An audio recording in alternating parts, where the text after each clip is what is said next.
Is your business protected against the threat of malicious litigation and frivolous lawsuits? Are you sinking company profits into marketing campaigns that do nothing to contribute to the growth of your business? Bottled Business Sense provides practical business perspectives that uniquely emphasize both legal and media marketing strategies to protect and ensure the longevity of your business. And whether you're trying to provide a startup business with some level of stability or an established business with foolproof asset and estate protection, or simply attempting to get a better return for your business marketing dollars, Bill Bernard and Rick Moscoso will expose potential pitfalls to ensure the security and growth of your business, free from unwanted expense and the threat of litigation. You'll learn how to implement marketing and protection tools equal to those used by today's most successful corporations. Let's join Bill and Rick for today's Bottled Business Sense show. Good morning, everyone. I'm Bill Bernard, one of the co-hosts of the Bottled Business Sense show, and I'm here as I am every Tuesday morning with my co-host Rick Moscoso. Good morning, Rick. Good morning, Bill. How you doing? Doing great, thanks. We are here for a very special show, a fantastic show I think we've got planned for you. The Bottled Business Sense show in a nutshell is really a show that helps small business owners, entrepreneurs, protect their business and grow it through the implementation of great marketing tools. Excuse me. And I can't think of a better person to talk about marketing than the person that we have here today as our special guest, Steve Smith. Welcome, Steve. We're really happy to have you here today. Bill, thanks for having me. It's a great honor. Steve has been a business coach in our community for quite some time now, and he has great ideas about marketing and consulting in general. And he's put together a great show for us that we think every business owner really needs to pay some attention to. And it's entitled, You Want Better Customers, Learn How to Tap into Your Most Profitable Niche. And I don't know any business owner who doesn't want better customers. So without further ado, let's introduce Steve. And Steve, why don't you give us a real quick 30 seconds on your background, and we'll get started. Okay, thanks, Bill. I am the owner of a business coaching company called Growth Source Coaching. And I provide professional development to business owners and executives who want to be able to grow their businesses more successfully. Mm-hmm. And the reason I do that is because in order to affect a positive change in a business, you have to affect change in yourself first. Mm-hmm. If you want a different outcome, you have to do things differently. So I work with the business owner through them to affect a better change in the business that they have. It makes perfect sense. I know we talked about this, Steve. We said, what really should we do on the show that's going to be meaningful to our listeners and viewers? And you picked out this very intriguing topic. So let's start out by just asking you to explain to our audience, what exactly is a niche? Okay, good question. Because there's a lot that's been written on niche marketing, but in terms of comparing it with more established descriptions of markets, there really isn't any common definition for it, other than the fact that a niche is a group of individuals within a given market who have a particular set of wants and needs and are willing to make buying decisions based on that. So you could look at a larger market and you could break it down into all the sub-markets. Car industry is a good example of that. You've got all these sub-markets in terms of different vehicles that people can buy, but if you're going to niche that market, what you really have to do is tap into the customer's mindset and find out what's important to them in the buying decision. Mm-hmm. That's what constitutes a niche. And that's why for so many small business owners, it can be really financially lucrative to get into this if you can figure out which one to select and how to understand what that customer wants. Because the wants are what drives the business decision or the decision to purchase. Mm-hmm. It's not always the cheapest price. In fact, very rarely is it that. Most of the time, consumers or if business-to-business or clients, what they're really looking for is this business set up to really provide me with the things that are most important to me. Mm-hmm. So you have to understand what they're looking for, regardless of what they're looking to purchase. So in your example of the car dealer, it could be just as simple as choosing a specific brand of car or to a certain price level of that car? Is that what you're talking about? Here's two quick examples. Years ago, I used to own a Jaguar. It was a car that I had always dreamed about owning, or at one point in time, and I finally was in a position to buy it, so I did. And I soon realized after that actually being able to afford a car like that was hump number one. Hump number two was maintaining it. And so rather than go back to the dealer that I had gotten it from, I found a mechanic locally whose only business was designed to work on Jaguars. Okay, that's a form of niche marketing. He has picked a particular customer who wants the expertise and wants to feel comfortable that he's going to get the best maintenance service, repair service, and pay commensurate with the value, not just pay the highest price that that somebody can get away with. I know that one of the things that's always intrigued me about being able to decide where to hone in on your niche, Steve, has been the typical example I always think of is, let's take somebody like a plumber. So we all know, we open up the phone book, there's hundreds of thousands of plumbers out there, and God knows which one you're going to choose. Right. How does a plumber make himself stand out among all the other plumbers out there so you're going to choose him? How does he figure out his niche? Okay. Plumbing, that's a great example, and I can talk to that very directly. But before I get into that, here's one of the main reasons why niche marketing is so important to small business owners. If you are in a category of business where there's lots of competition on it, there's lots of people to choose from, at some point you've got to figure out how to rise above the fray. Or you're going to be doing everything that everybody else does to try to attract, initial trial, getting customers, and that can be a real expensive proposition. So in the plumbing example, sure, people want somebody that's competent. They want somebody that is experienced, that's going to provide good service, that the price and the service are going to be commensurate. But if you start looking within that industry, you start looking at it from the customer's perspective, what you find out is that a simple majority of the people that call plumbers and ask for service are women. And what many of them want are people that show up on time, and they're professionally dressed, and they don't smell like they were just crawling through a sewer pipe at the last job. Okay? So guess who's doing that today and doing it quite successfully? This company called Mike Diamond Plumbing. Right. And if you've ever heard that name before and you've heard his radio commercials, the only thing he leads with is his plumbers smell good and they show up on time. Yeah. And so that's niche marketing, because he's going after a want element that the customer is interested in. I mean, they're already good, they're capable, they're licensed, they're going to do the job. But he's focusing his message on what they really are interested in as a measure of deciding whether they're going to pick him or pick somebody else. Now that begs the question, Steve. I think he's figured out how to make himself stand out above the fray. Mm-hmm. But how did he get to the point where he was able to ascertain the niche? In other words, he was able to understand that it was women, number one, who was a large part of the market, and women wanted clean plumbers, for lack of a better way to say it. Okay. How did he do that? That's probably the biggest hurdle that a lot of businesses have in trying to figure out how to define what this niche looks like. Okay. Well, there's two elements, as there is to most marketing strategies. There's your demographic element, and then what I call the psychographic element. Mm-hmm. The demographic element are things that you can find. You can do a lot of research on the internet. You can tap into your own database of prior clients, and you can figure out where your clients are coming from, who they are, where they live, what kind of family or home they have, if it's a plum, how old the home is before they start calling. You can get a lot of that demographic information to figure out what the target looks like. Right. The psychographics are a little harder because you have to basically tap into their heads to figure out what they like and what they don't like. Mm-hmm. And if you haven't collected that information along the way to be able to know what that looks like, the other way you can do it, and believe me when I tell you, I grew up in the industry of consumer products manufacturing, and we used to spend millions and millions of dollars every year doing consumer research. Today, with the internet, there's so many ways a small business owner can figure this out without having to make that investment. Yeah. One of the things I suggest people do is just go on Google. Let's just use the plumber example. You just type in plumber reviews. Every website that comes up that offers consumer reviews of how plumbers have operated is going to show up. It could be Yelp, it could be Home Advisor, it could be Google+. Okay? Mm-hmm. Start reading the reviews. And don't look at the 5-star. Look at the 1 and 2-star.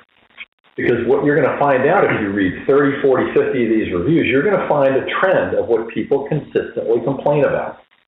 Those are what I call unmet needs in that particular industry. Yeah. There are things that people gripe about over and over again. Believe me when I tell you, if somebody's happy with a service, most of the time they're not going to take they're not going to make the effort to go online and praise somebody about it. Usually have to ask them, gee, do you like my service? Can you give me a review? Right. They might or they might not. But if you provide somebody with service that they feel they got ripped off or they weren't treated fairly, they were disrespected in some way, Right.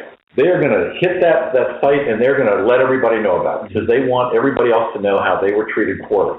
That's gold to marketers because it tells you what people they want to get rid of. When you're consulting with a business client and you suggest they do that, but they don't have the stomach to do it themselves, how do you handle that? I tell people, look, the best way to do it actually is not for you to do it yourself. And there's other ways to survey clients. You can actually call them on the phone, ask them for 5 minutes, and ask them 5 or 6 questions to get some information out of them.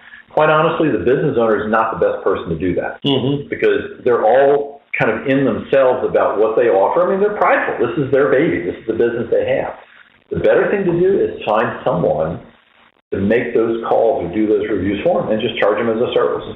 Believe me, the information you get back sometimes can be so compelling, it's worth spending a few $100s with someone else that can either make the phone calls or do the online searching and consolidate that and give you those real insights about what people like and what they don't.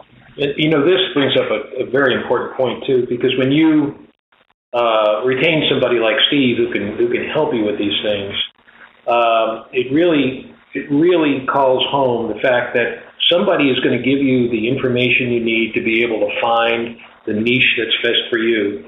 But then you're going to have to go out either on your own efforts or through someone that you have doing it for you. You're going to have to dig this stuff out and work hard to make coaching and consulting a benefit to you. In other words, folks, this isn't something where you hire a business coach like Steve and in the next few weeks you have $1 million coming through your door. It's not something where you rub a lamp and a genie comes out and boom, your business is 10 times more successful than it had been. No, this is where you work in conjunction with a great guy like Steve. He gives you the information you need. He gives you the organization and the direction, and then you move forward.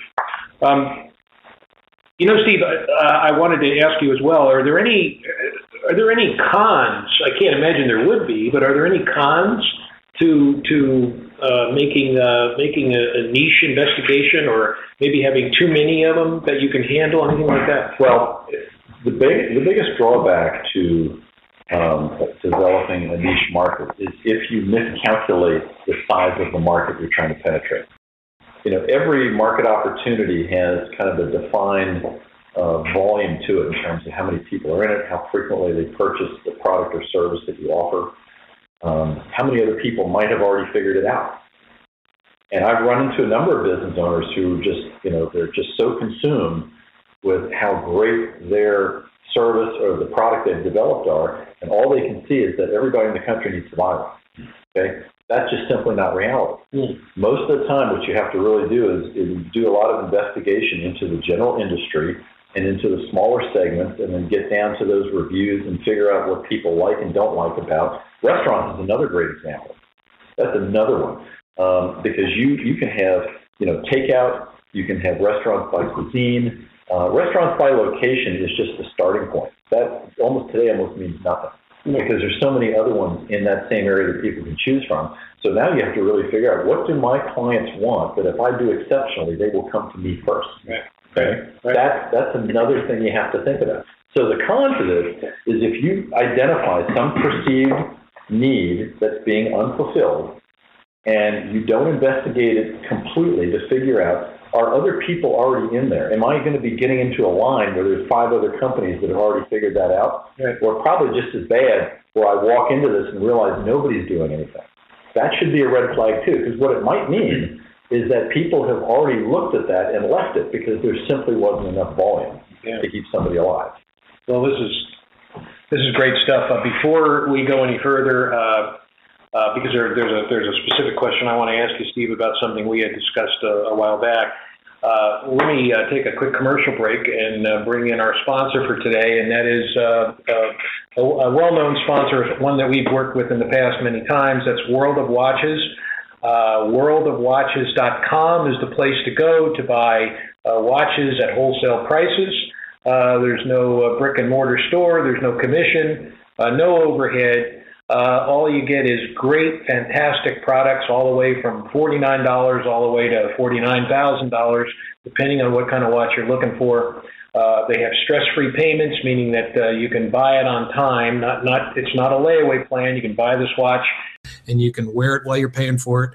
And I must confess that I've really been the one responsible for injecting that fever into both of my colleagues here, Rick Moscoso and Steve Smith. We're all wearing World of Watch watches. And you know, you didn't even tell me you were doing this, and I strapped this thing on this morning before I came here. And you get compliments about it all the time. Yes, I do. I really do.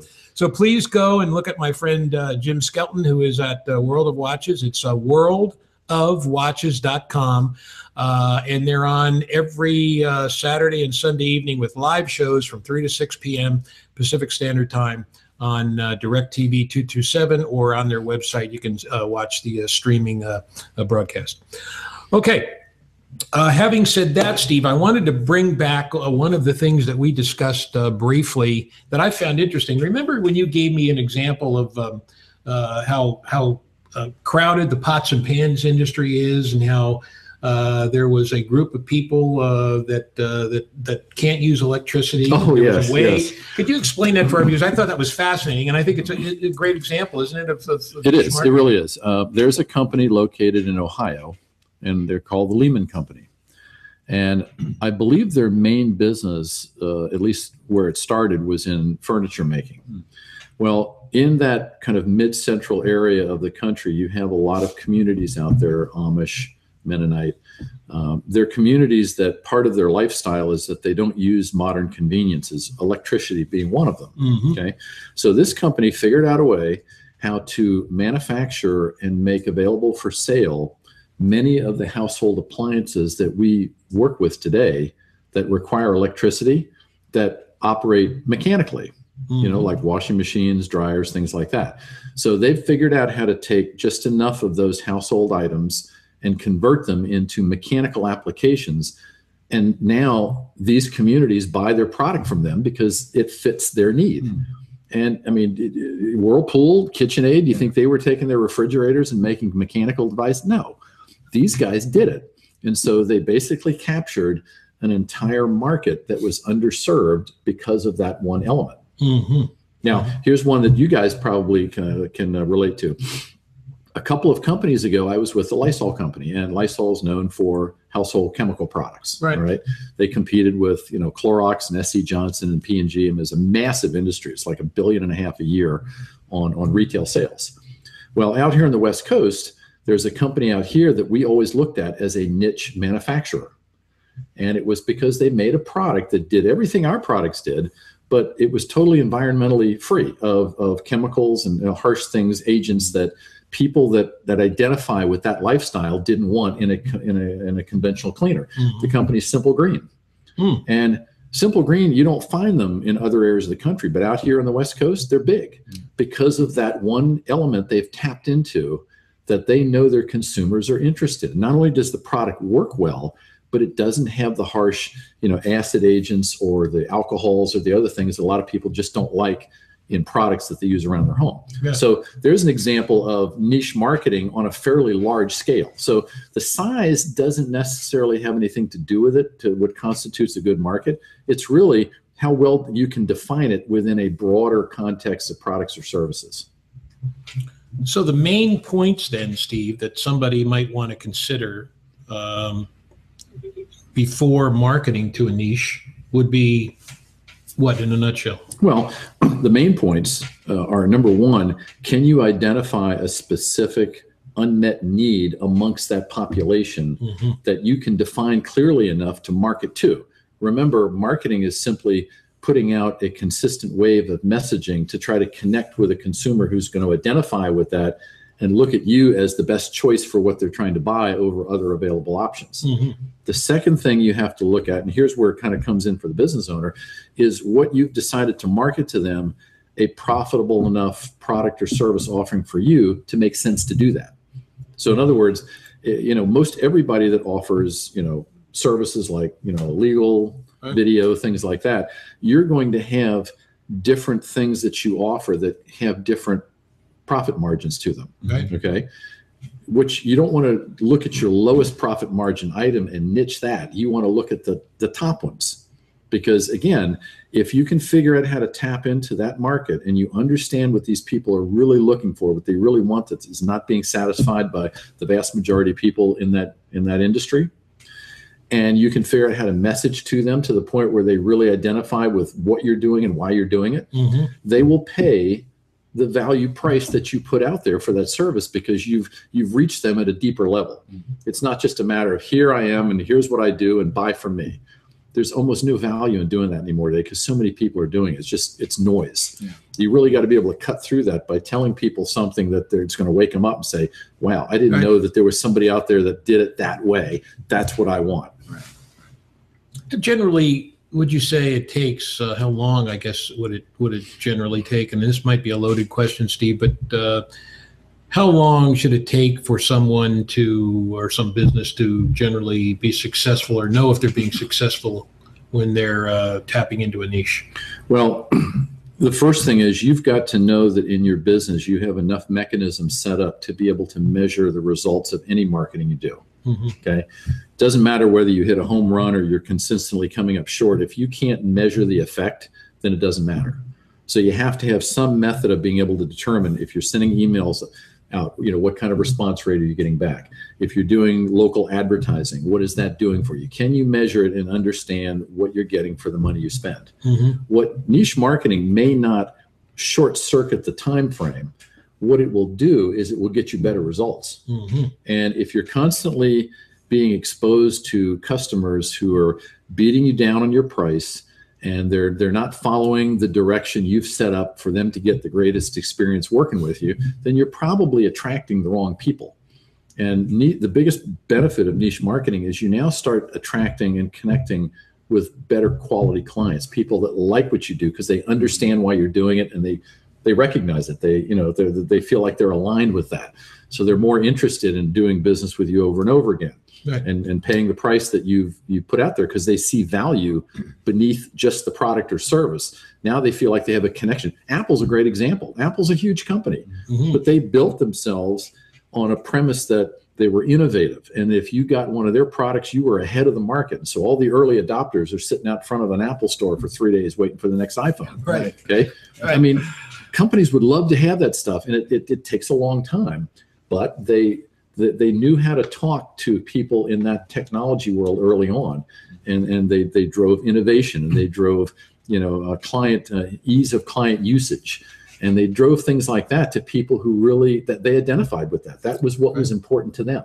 Yeah. So when you're trying to figure out the niche that you're going after, isn't it important then also to figure out the buying persona that you're selling to?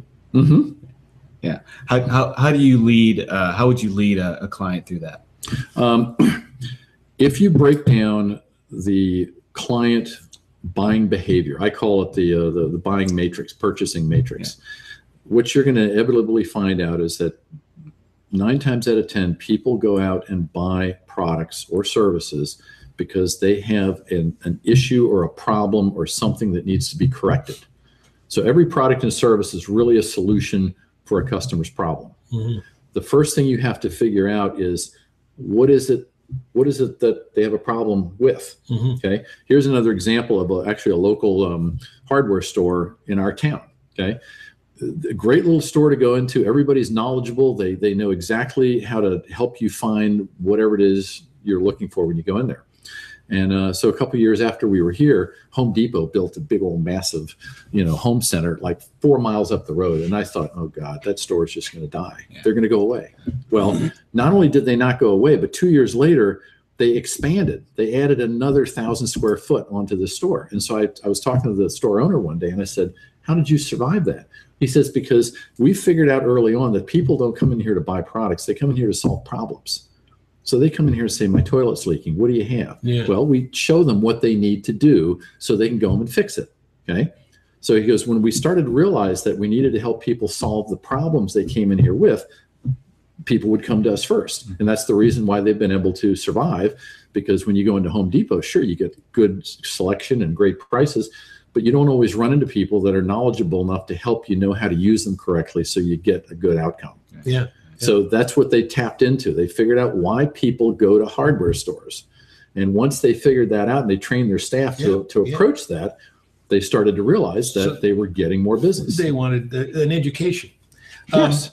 Steve, that really begs another question that I think is important. If people are coming to you, if people come to Growth Source Coaching, what is it that they should be expecting from a business coach such as yourself, and what kind of client are you looking for? What's the best people to work with? I mean, in terms of their sincerity and their eagerness. Well, you guys probably heard this term before, but the big thing I look for up front is the individual coachable? Okay.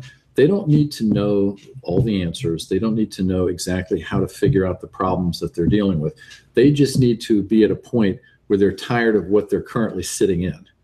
Okay. Once they've gotten to that point where they know that they need help to affect a better outcome, now they're a good client, because I know that when we start getting into some of the difficult work, they're going to persevere. They're going to stay on track long enough to see the results they're looking for. Because like you said earlier, none of this stuff is a 30-day fix.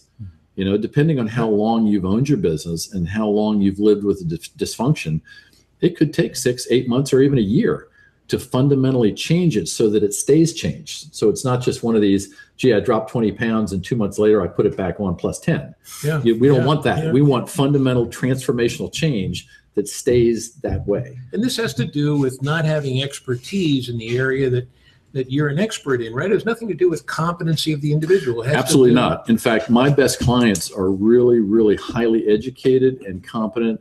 Many of them have licenses and certifications in the actual product and service that they provide. What they've just come up short on is how to effectively run the business that supports that product or service.